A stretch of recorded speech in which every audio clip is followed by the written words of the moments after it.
le premier, la belle-mère de Pierre, les trois apôtres, Matthieu, Marc et Luc en parlent. Là aussi, Matthieu, Marc et Luc en parlent aussi, tous les trois. Parce que quelquefois, les trois apôtres, les trois évangélistes ne parlent pas de toutes les guérisons. La main sèche. Alors la main sèche, c'est cette iode, justement, ce iode qui est sec. L'homme est appelé à devenir verbe à partir de ce iode. Cette semence divine est extrêmement importante. Je vais revenir sur quelque chose dont j'ai beaucoup parlé à plusieurs d'entre vous, mais peut-être pas tous. C'est tout le symbole de la circoncision, qui est ici extrêmement important à propos de ce verbe. Parce que l'homme est procréateur par le sexe avant de devenir créateur par le verbe. C'est justement ce passage de l'homme animal à l'homme Dieu. Nous sommes donc extrêmement concernés par cela en ce moment. Et l'homme qui a la main sèche, cela veut dire que sa semence est sèche. Sa semence n'a pas commencé de se libérer de ses peaux, de sa balle. Et cela s'explique dans la Bible par tous ces couples stériles. Alors souvenez-vous de tous les patriarches qui sont stériles et il y aura l'intervention divine qui viendra lever la stérilité.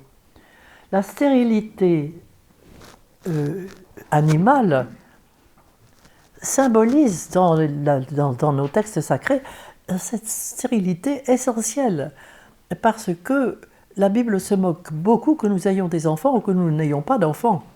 Si nous en avons, c'est très bien et c'est très beau, mais ce n'est pas ça son but.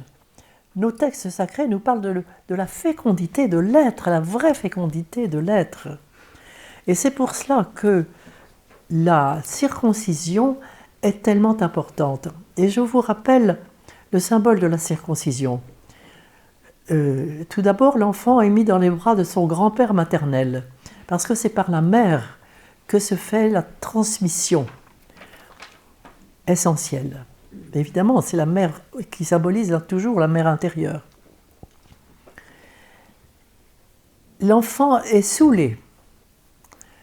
On lui met entre les lèvres un coton imbibé d'alcool, ou d'un vin enfin très alcoolisé. Il est saoulé. Bien sûr, pour qu'il n'ait pas mal. Mais comprenons qu'il y a une autre dimension aussi. C'est la dimension de l'Esprit Saint qui saoule l'être. L'Esprit Saint qui vient donner l'ivresse divine. Et c'est les prémices de cette ivresse qui sont promises à l'enfant. Et lorsque le Moël, c'est-à-dire celui qui va couper le prépuce, arrive, il arrive et il coupe le prépuce de l'enfant. C'est le temps appelé Mila, c'est la circoncision. Coupure de la peau.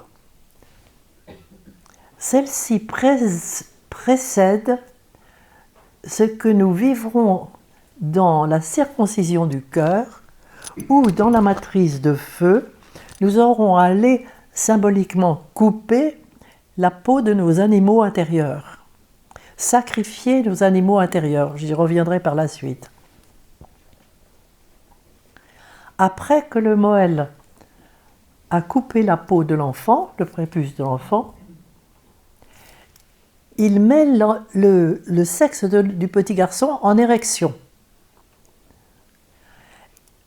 Ce moment de la circoncision est appelé priya, d'où vient notre mot fruit.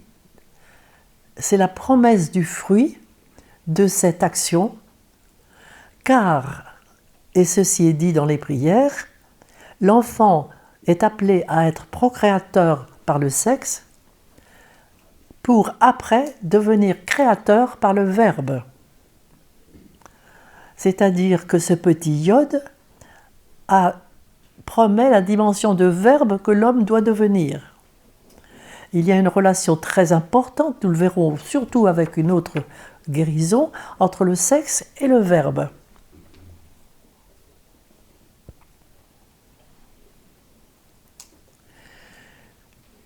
Donc l'homme qui a la main sèche, c'est l'homme qui a ce petit iode qui est complètement stérilisé, qui ne peut pas arriver à se libérer,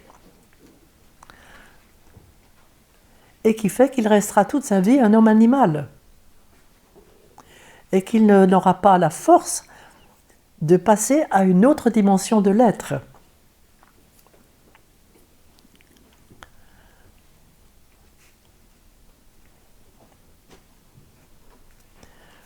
Ceci se joue un jour de Shabbat dans une synagogue.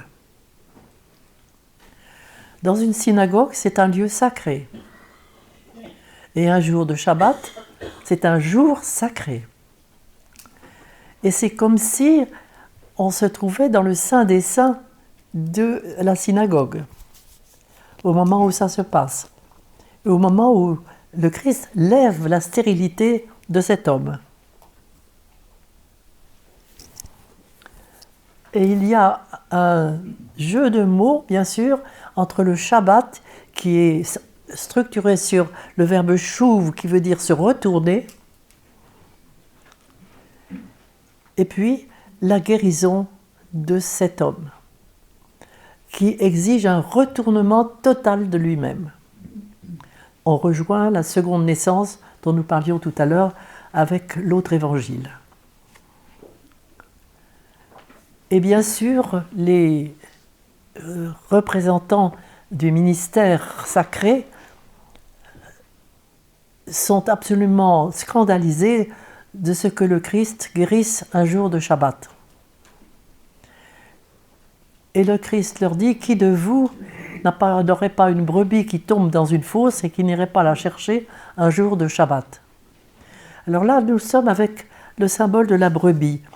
Et la brebis est justement l'animal symbolique qui est appelé à être sacrifié sur l'autel, mais cette fois-ci de la matrice de feu plus tard. Il faudra couper les peaux de la brebis, si vous voulez, parce que c'est l'animal qui va donner la paix, l'amour, un symbole d'amour et de paix extraordinaire. Et là aussi, il y a un jeu de mots, kevesh, la brebis, kevesh, la brebis, c'est prendre en main, la lettre kaf, c'est la prise en main, et bouche, c'est la confusion. Monsieur Bush, c'est la confusion. Et le retournement, c'est chouv. Les deux lettres se retournent. C'est chouv et c'est le Shabbat.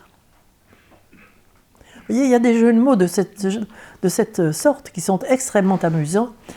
Et c'est pour cela que si la brebis est dans la fosse, en plus de ça, la fosse, ça n'est pas le puits. Le puits, c'est quelque chose de magnifique, le puits. Je ne vais pas vous entraîner dans tous ces mots. Mais la fosse, c'est l'immondice dans le fond de la fosse. C'est l'immondice.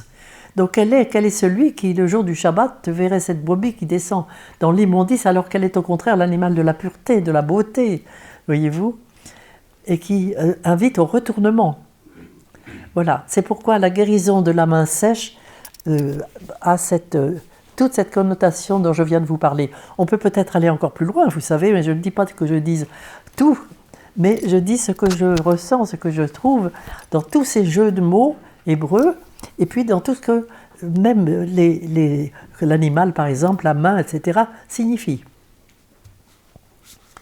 Voilà, deux évangiles qui vous montrent à quel point on peut aller beaucoup plus loin que le simple fait, oui, un homme qui a la main sèche, probablement la maladie du Dupuytren, je suppose, je n'en sais rien, mais probablement cette main rétractée, là, qui ne peut plus s'ouvrir. Et voilà, le Christ guérit la main, il guérit la semence. Il fait que la semence va pouvoir être mise en terre et dans une terre féconde et qu'elle va donner son fruit.